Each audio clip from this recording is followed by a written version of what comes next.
I'm guessing maybe the weather kept some people away today, but also maybe the reason why the exam scores were a little low. So I posted.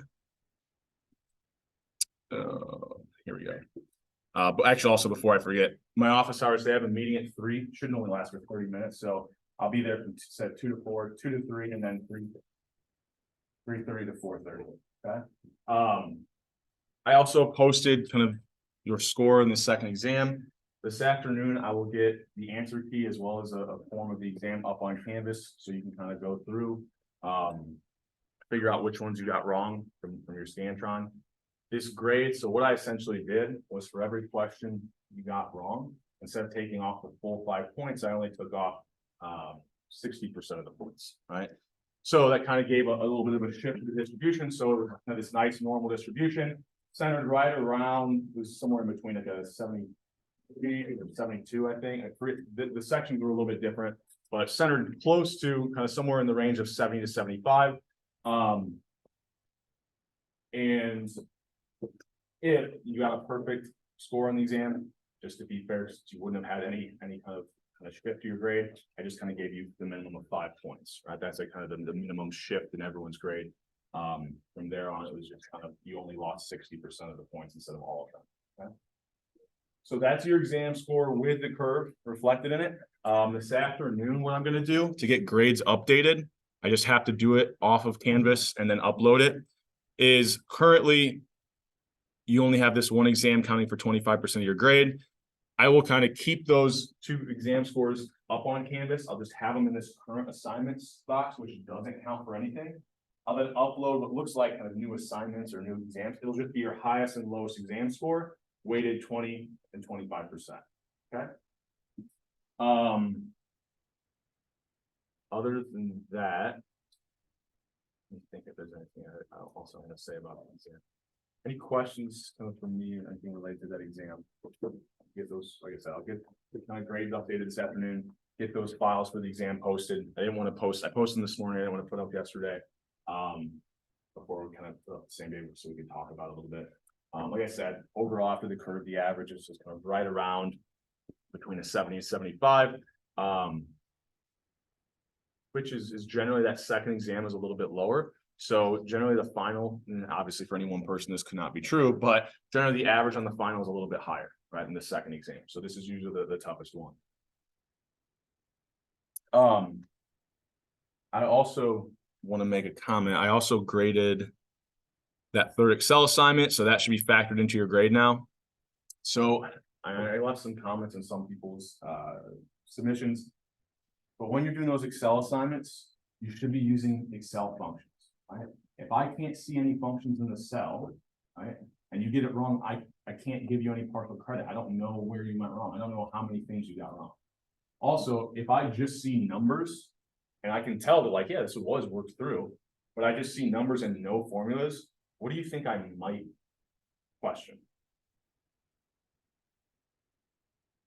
How did you come up with those numbers if you didn't use the formulas? I might think you just copy pasted from someone else's, right? So, you know, I can't give you any partial credit, earn full credit for those problems. You need to show me your work. You need to show me those formulas. That's the only way I know if you're doing it correctly, right? If all I see is the number, it's going to be hard for me not to think that maybe you just copy and paste it, right? So moving forward, those last 2 cell assignments, you know, make sure that you can see the formulas in the cell. And I realize that sometimes it can also be, like if you work off of the online Microsoft app, like sometimes it saves kind of weird and you know, like it gets rid of some of the formulas and just saves the numbers. Usually those I can see though, I can see some of the formulas, but some of them I can't. So I'm a little bit, you know, less concerned about those, but make sure when you're saving that file before you're uploading it, that you can see all your work in each cell. Okay. Any questions for me before we kind of jump into material here today? Okay. So, like I said, hopefully the weather is what's keeping people away today. I think I can't stress enough. I mean, I know I put these recordings up, but it's like half of the class, right? Like seeing me work through these things on the board is going to be really, really important, especially as we kind of get towards, you know, towards the end of this semester. So where did we leave off, right? We were looking at confidence intervals and hypothesis testing, when we had the difference in between two groups' sample means, we then said we can have this assumed true difference, right, which we're always going to keep as 0, right? Makes life a little bit easier. And then we're dividing by, remember, what does this represent? The standard deviation of the difference in my sample means, right? So we said, other than that, a hypothesis testing is going to be very similar for two populations. It's just we have a different test statistic. We still look up critical values the same way. We still look up p-values the same way.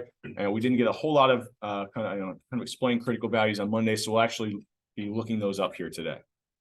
So let's say I have this example where I'm wanting to know, okay, did tropical storms increase over, the last whatever many years? So I've got a newer time period, 22 years. I calculate the average number of tropical storms. I've got an older time period, 32 years. I calculate the average number of tropical storms over those years. Right? I somehow know the population variances. Once again, this is like a little bit of an unrealistic assumption, but we have to walk before we can run. We'll look at examples where we know the population variance, and then probably Friday, we'll look at examples where we only have a sample variance. Right? So I've got these known population variances. I know I can use that standard normal distribution. So the first question is, if I'm interested in whether or not tropical storms, have increased, what is my alternative hypothesis going to be? Well, I'm thinking about, if I want to write this out in terms of the difference, right? We generally will always write that difference out as the newest time period minus the oldest time period, because it just lines up with the way we talk, right? If I want to know if tropical storms increase, what would be true about this difference? So if I take the newer time period minus the older, if storms have increased, this difference will be positive. So saying that things have increased, I'm thinking about that difference will be positive values. If I want to know that they decrease, well, then I'm thinking about negative values. Right? Did they not change at all? Anything other than 0. So our alternative hypothesis is we want to know, is this difference greater than 0, right? So I'll assume the opposite is true, which is that that difference is less than or equal to 0. Okay. So what type of tailed test do I have here?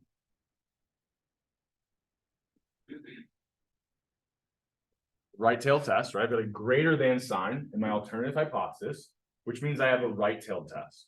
Okay. So only evidence on the right side of this assumed true difference of 0 is going to go against the null or support the alternative hypothesis. So we've got this right tail test. Right? The next thing we might want to do is, okay, what's my, actually, I want to save myself a little more room here. What's my critical value? So remember from last class, how do we find critical values? Well, critical value is just going to be that cutoff z value that gives me alpha total in the tail that I'm looking at. Well, for a right tail test, that's going to be kind of alpha total in that right tail. So I've got what percent? I got what? The 5% significance level or the 95% confidence interval, or not interval, sorry, confidence level here. Okay. And I want to figure out what z value would give me that desired alpha of 0.05 in my upper right tail. Okay. So right away, if I'm looking at this, which of these can I rule out?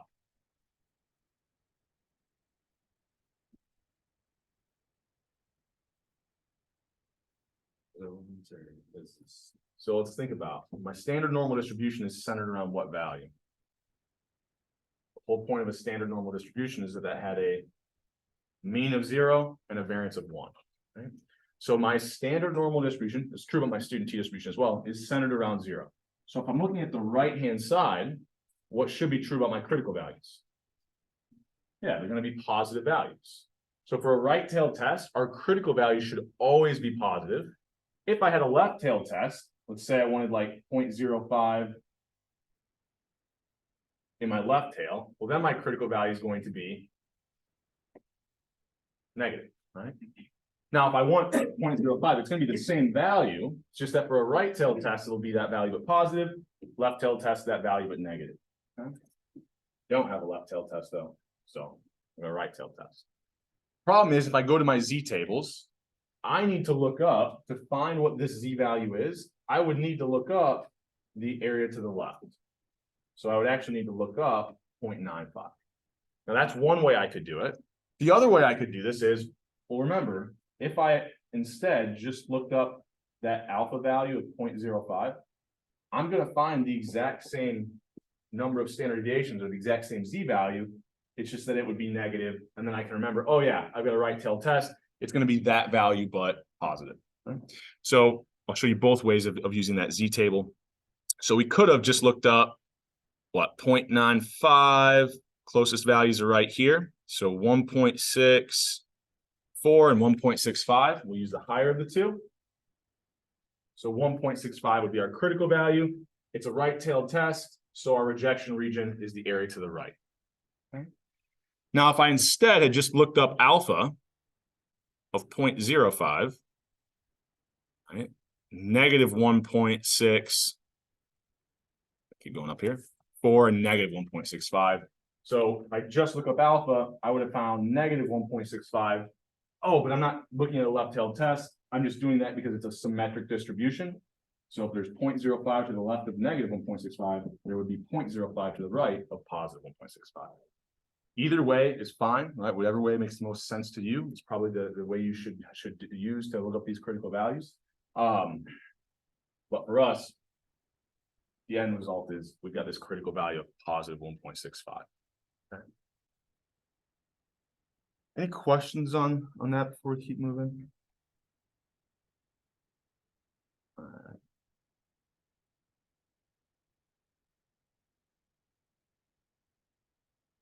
Okay, so then I think there was a tornado watch earlier, so just making sure there's another warning.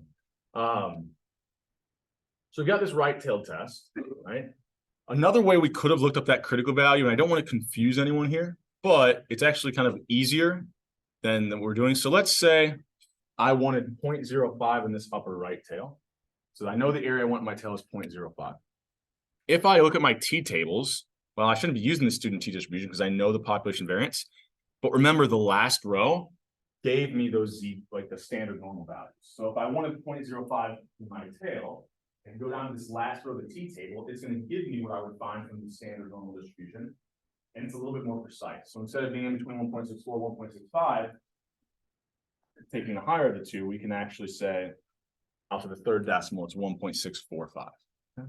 So it's just another way that we can kind of look at these critical values for a standard normal distribution. Use that last row of our t-table as another way you can do that as well.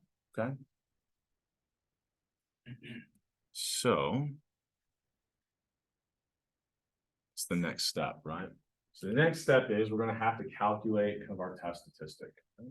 So we have this test statistic equation, which is, I'm just going to look at the difference in my sample means. That's the statistic that I'm interested in. I'm going to subtract this assumed true difference, which we're keeping as 0, right? So here's the sample evidence for the statistic I was interested in, the assumed true value of that statistic. And then what I should be doing is dividing by the standard deviation of that statistic, which we know we can calculate as the square root of each group's variance over that group's sample size. Okay. So really, when it comes to the test statistic, if we have these equations in front of us, it's just going to be a matter of plugging in the values that we're given or the values that we calculated from the data, right? So I've got my 2 sample means, right? I've got my 2 population variances. I've got my 2 sample sizes. I've got everything I need. I've got the assumed true difference of 0 as well. I can kind of ignore that. Subtracting 0 doesn't change anything. So I've got everything I need to kind of go ahead and figure out what this test statistic is. Now, if I'm drawing this out, I'm going to clean this drawing up a little bit here. So we found this critical value of 1.65. We've got this rejection region. We think about the distribution of our difference in sample means. We've assumed that it's 0. So the distribution should be centered around that assumed true difference. We found what? If I look at the 2 time periods, what? 15.5 minus 9.7. So what? 5.8 here. So I found sample evidence of 5.8, but I need to then turn that into how many standard deviations away from that assumed true difference is that, right? You know, if the standard deviation is, I don't know, 10, I'm only half a standard deviation away, right? So what I need to do is turn this into a test statistic, right?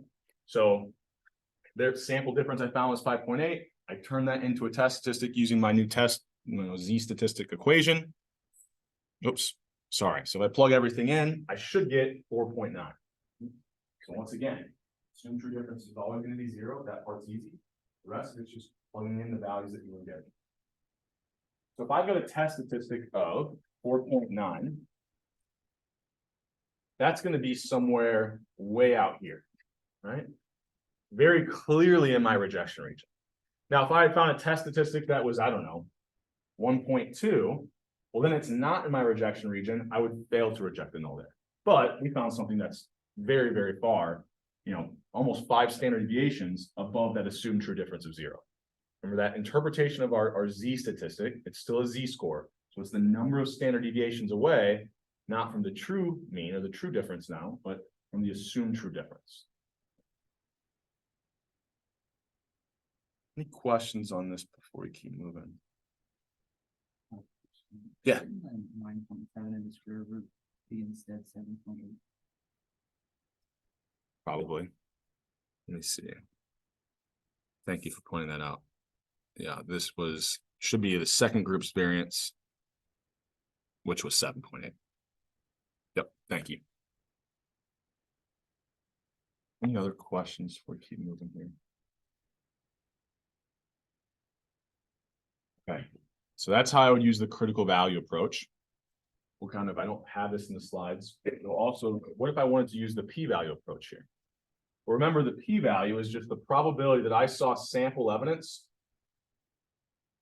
that was as far away from that assumed true difference, or anything even further, right? Anything even more inconsistent with the null, okay? So for my right-tailed test, it would be that area to the right. Well, once I turn this into a test statistic, I can look that Z value, that Z statistic up in the table and find the area to the left, right? But if I know the area to the left and I want the area to the right, you can just do 1 minus that. Now, we might not be completely familiar with this, but the area to the right of a test statistic or a Z value of 4.9 is going to be approximately what? So what's the highest value that we even can find in our Z table? 3.99.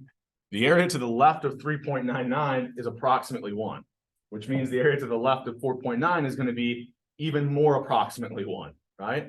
So if the area to the right, sorry, to the left is pretty much 1, the area to the right, 1 minus something very, very close to 1 is going to be pretty much 0, right? Seeing something 5 standard deviations away is very unlikely, right? So we're getting this extremely low p-value. If you remember, we only reject if my p-value, which is approximately 0, is less than these desired alpha values. So at any level here, I can reject the null, right? A p-value of approximately 0 is going to be less than any of those benchmark alphas, okay? And, hopefully you can start to see the rejection decisions will both lead you to the same conclusion. A p-value of approximately 0, I can reject it like 99.99% confidence. Here, I only had the 95% confidence critical value, but with a test statistic of 4.9, even if I'm looking at, I think the next one is 2.33. Even if I look at the 99% level, I'm still very clearly in the rejection region, right? So an extremely large test statistic will make it way more likely I'm in my rejection region, or more likely I can reject the null. But an extremely large test statistic will also lead to a really, really small p-value, which is also going to make it more likely I can reject the null, okay?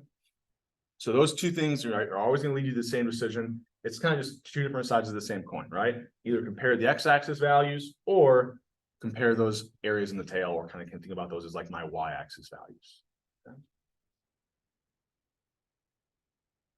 Any questions on this before we keep moving here? Okay. So let's go back here. Got 4.9. So, right, we said no matter what the alpha, can we reject? Right, I got 99 problems, but rejecting the null hypothesis in one. So it's your corny stat mean for the day. We're then going to move on. We'll do confidence intervals for difference in sample proportions. After that, we're going to look at some hypothesis testing. Although we probably won't do a lot of that today. We'll probably kind of save that for Friday. But it's all going to follow the same sort of idea. Like all the principles, everything that we're using to find critical values, p-values, confidence intervals, everything remains the same. It's just our test statistic equations and kind of calculating our standard deviation. It's a little bit different. Okay. So to kind of have a comparison, what we were doing before to find our confidence intervals when we had two sample means, and we were looking at the difference in those sample means, we said, take whatever that sample difference is, multiply that by, or sorry, not multiply, add or subtract our margin of error, which will be the number of standard deviations away we want to go to get alpha kind of outside of our confidence interval, or alpha over 2 on each side. And then if this is the number of standard deviations away I want to go, I then multiply that by, well, what is the actual standard deviation of that statistic I'm interested in? Okay. So we'll take that statistic you're interested in. You can kind of think about it here as, like this is our sample difference. We'll then add and subtract a certain number of standard deviations depending on our confidence interval, or our confidence level, sorry. And then multiply that by whatever the standard deviation is of the statistic we're interested in. Okay.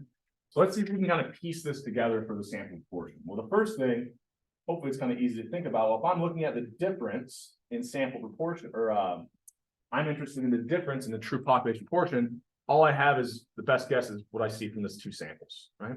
So instead of the difference in sample means, I'm going to look at the difference in my sample proportions. Okay. Just like with one population examples, if we have sample means where we know the population variance, or we're looking at proportions, we get to use that Z table or that standard normal distribution. So that's how I'm going to find the number of standard deviations away I want to go. Now the next part gets a little bit tricky. So it's just as a reminder,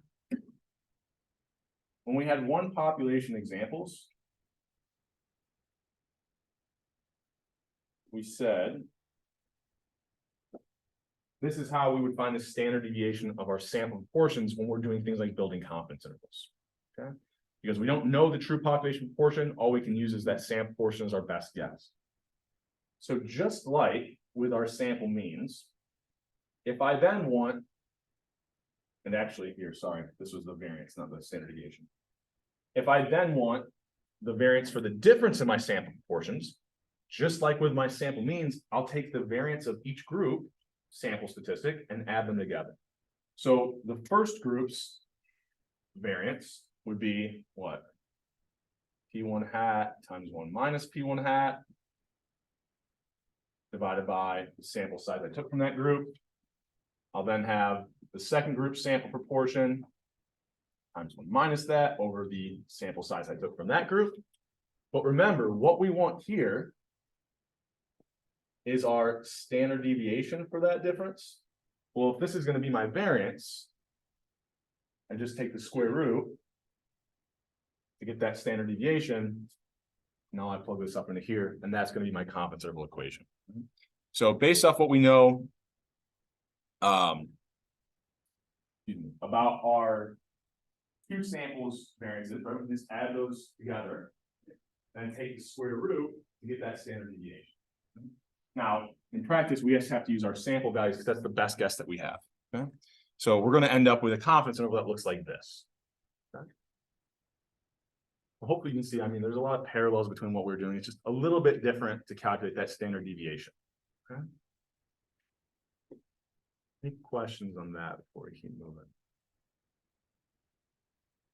Okay.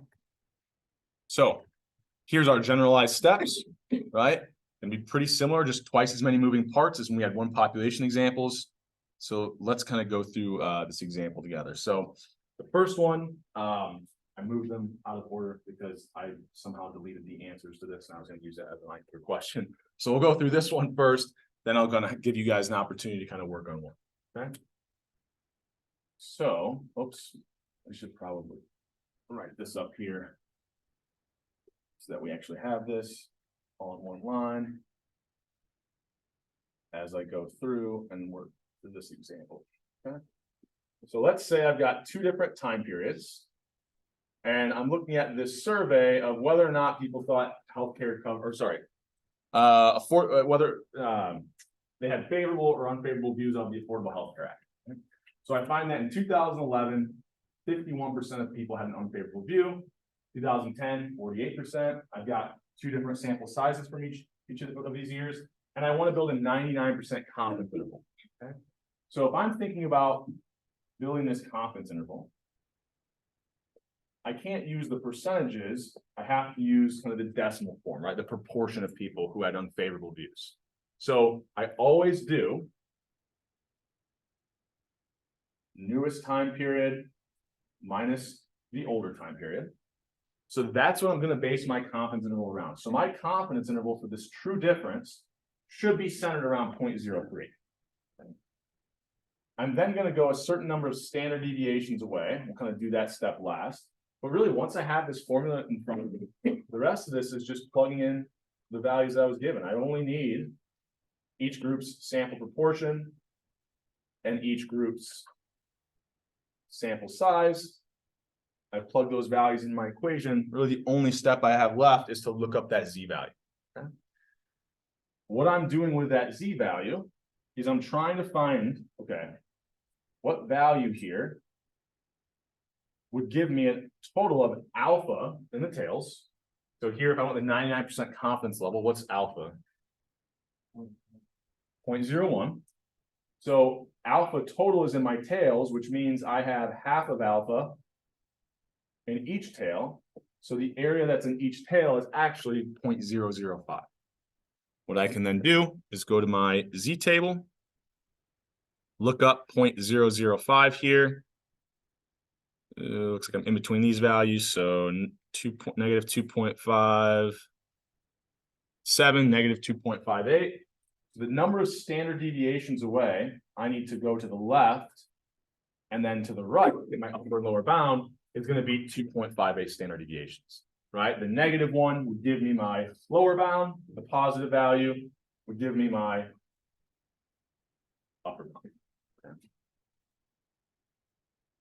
Any questions about any of the steps there? So, thinking about going into the final, or even as maybe I'll put it up early. Some of the equations won't make any sense. So you have it as you're working on homeworks, but you're going to have that formula sheet in front of you, right? You're going to have this confidence interval. Really, all you're doing is plugging in the values that you're given, right? Or that you calculated from data. And then looking up that number of standard deviations away, or that z value to give you alpha over 2 on each side of my confidence interval. I could have also, so before I actually, are there any questions before I move on? Okay.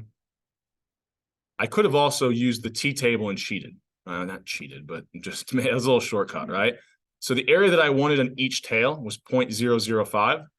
Remember, the last row should give me that z value. So notice here, I can be a little bit more precise if I use that last row of the t-table, right? Because they're not constrained to 2 decimals. So either way is fine though. Yeah. But 2.5, that's always going to be the number for the 99% confidence, right? Yeah. So anytime I've got sample means and I know the population variance, or I'm looking at proportions, the 99% level is always going to have an alpha of 0.01. Half of alpha will always be 0.005. When I look up 0.005, I'm always going to find that 2.58 value. Yeah. So like, I'm not saying you should necessarily memorize them, but I'm using the same 3 benchmark values, right? So 90, 95, 99%, when it comes to confidence intervals where we use that standard normal distribution, it's always going to be 1.65, 1.96, and 2.58. Yeah, you'll always find those same, same values. Any other questions before we keep moving here? All right. So, didn't want to do that. We identified everything that we needed. We found that z value. Then it's just a matter of getting things plugged into our calculator. So one thing that I'll sometimes recommend is breaking this down to steps. So there's a lot more moving parts over here. Calculate this first. write that number down, calculate this second, write that number down, then add them together, then take the square root. That can sometimes kind of solve some calculator issues there when calculating that standard deviation. Other than that, the Connect assignment's got some problems where you're gonna be working through doing some of these complementary hypothesis testing. It's just a matter of getting familiar with using and being able to enter this into your calculator correctly. Like I said, the really only tricky part of these complex ones, I mean, hopefully you can I don't know, plugging the values in isn't too tough. Finding the Z value is really kind of the key thing that's a little more difficult there. And then just making sure that you get this entered into your calculator. So.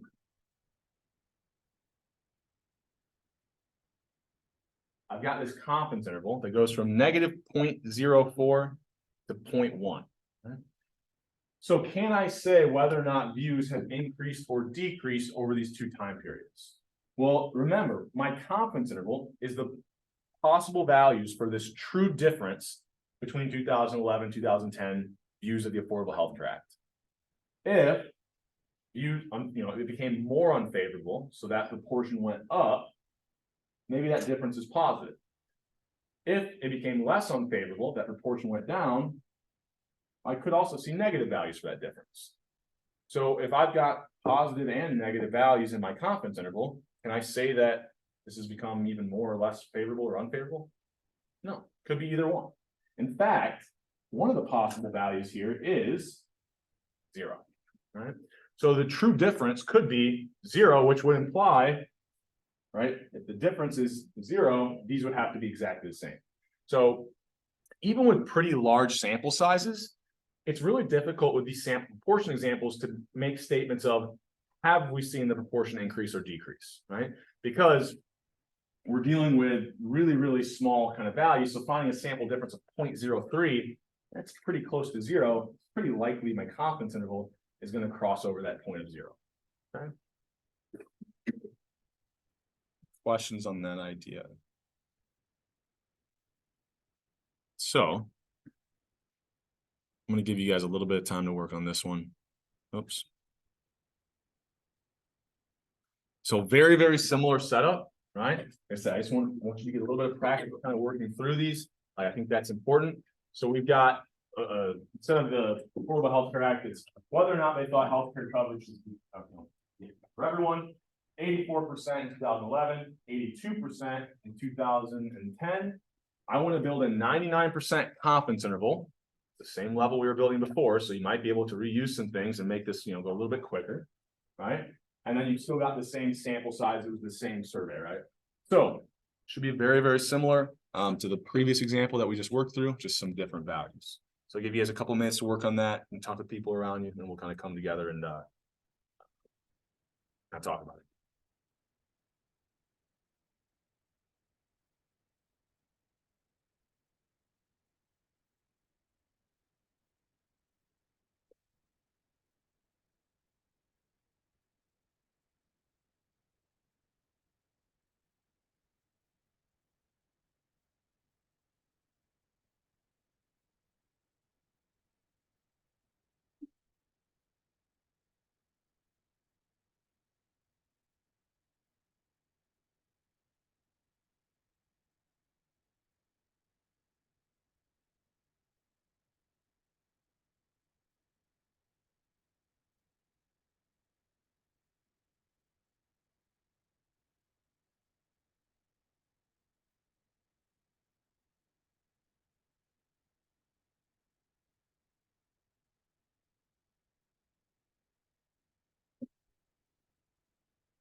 All right, so everyone's working hard, so we'll kind of go just through this one together, leaving it open still, so. What's the only thing that's gonna change here? Well, my sample sizes are still the same. Sample evidence I found is a little bit different, right? So this is what, 0.84 minus 0.82. So I'm building my confidence interval around 0.02. So which of these? Actually, I don't know if which of these can I rule out right away? So that sample difference I found of 0.02, I'm building my confidence interval around that. So it should be smack dab in the middle. Is 0.02 even in this confidence interval? No, that doesn't make any sense at all. Right? I think the other one probably all check out, and it's probably exactly in the middle. So from there, just a matter of, all right, 0.84, 0.84, 0.82, 0.82. And I want to build a 99% confidence interval. So what's that Z value going to be? Yeah, we talked about it earlier, right? It's always going to be 2.58, right? So now it's just a matter of getting this entered into our calculator. I think if we do that, we get, so negative 0.036 to 0.076. So hopefully if we're following along here, everybody can kind of get this one correct. All right, so 0.036 to 0.076. So as I'm writing this up, make sure you're getting your answer in. I'm going to close it out. So there's only 18 of us today. I think it's what I counted earlier, or 19. Everybody got their answer in? All right, I'm going to close it out. So can I say that people have become more in favor of healthcare coverage for everyone, or less in favor? Now look at that confidence interval.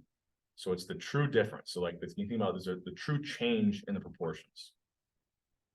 There are positive values in that range, which means that more people were in favor. There's also negative values in this range, which would mean the difference could be below zero, or that people have become less in favor. Now it's not what we found, but from our sample evidence, but it is one of the possible values for what that true difference could be. In fact, one of the values for the true difference could be 0. Right? So I can't really say whether or not views have went, people are more or less in favor of this, because I've crossed over this kind of 0 threshold. Right now, let's say I wanted, this was at the 99% level. Let's say I wanted to say it, go down and only be able to say something with a 90% confidence. Right? What's going to happen? What's going to change here? 90% confidence, my alpha is going to be 0.1. So alpha over 2 instead of 0.005 would be 0.05. So in order to get a larger area in the tail, that Z value I'm going to use is going to become smaller. If my Z value is smaller, what happens to my confidence interval? It gets a little bit more narrow, right? And so maybe at lower levels of confidence, now I have something, I don't know, let's say 0.01 to 0.04. Well, now I've only got positive values in my confidence interval. Now I could say with 90% confidence that people become more in favor of this. Right? So just because we can't say things at higher levels of confidence, sometimes we would be able to, with lower levels of confidence, have this confidence interval that doesn't cross over that 0. Okay. Questions on this before we keep moving? Okay. So that should set us up for hypothesis testing with a sample portion. So don't write down what I write initially. I'll explain kind of why once we work through this all, but this will be the last thing we kind of go through today.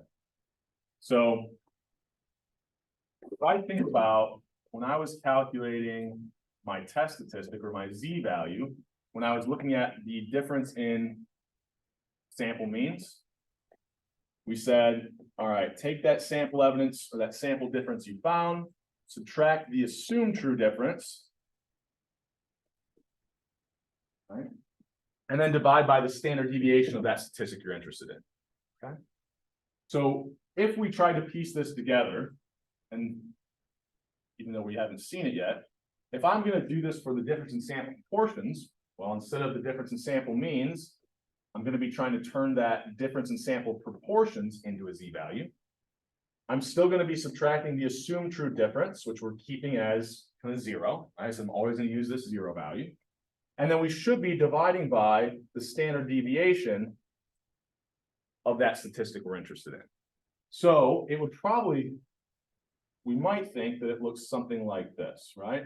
Just kind of using that same equation that we did when we wanted the standard deviation of the difference in our sample proportions for confidence intervals. That would make sense, but we can't do that. Actually, sorry, we can do that if sample sizes are exactly the same between the two groups.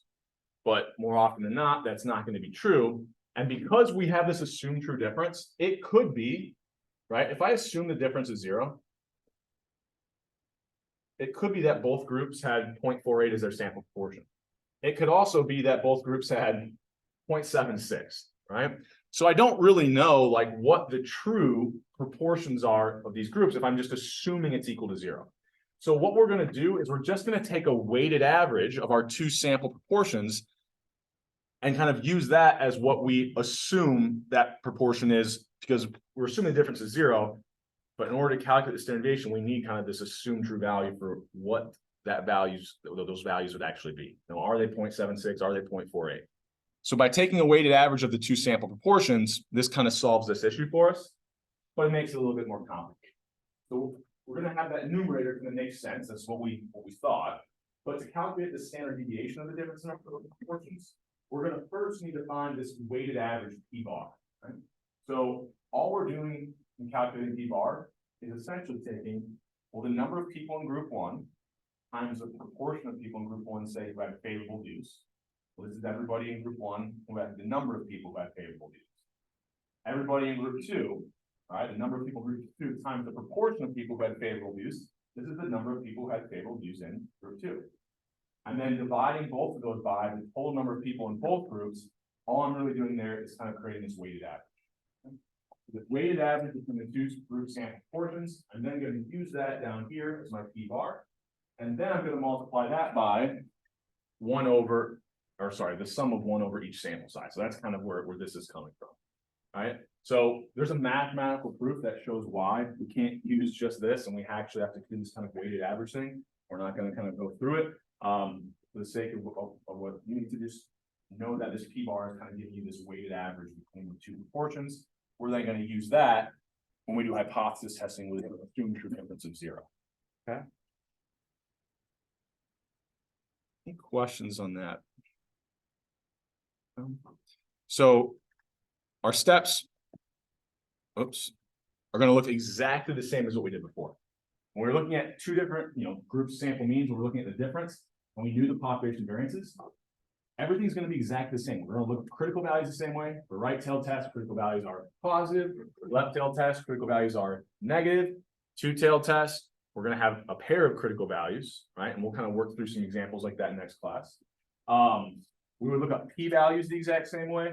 The only difference is going to be when we calculate this z statistic or this test statistic, we're going to have, I don't have it up on the board, we're going to have a slightly different equation now. Okay. So we'll do some of those examples on Friday. I'll probably then transition to looking at examples where we only have sample variances.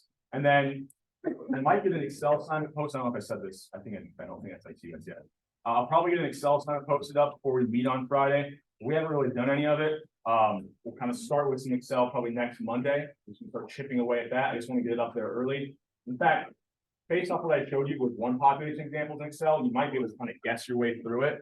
But that'll be kind of the due date's kind of down the road. We'll be working on the Excel stuff early next week. Okay. If you didn't get your exam on the way out, I've got them. Other than that, I'll see you guys on Friday.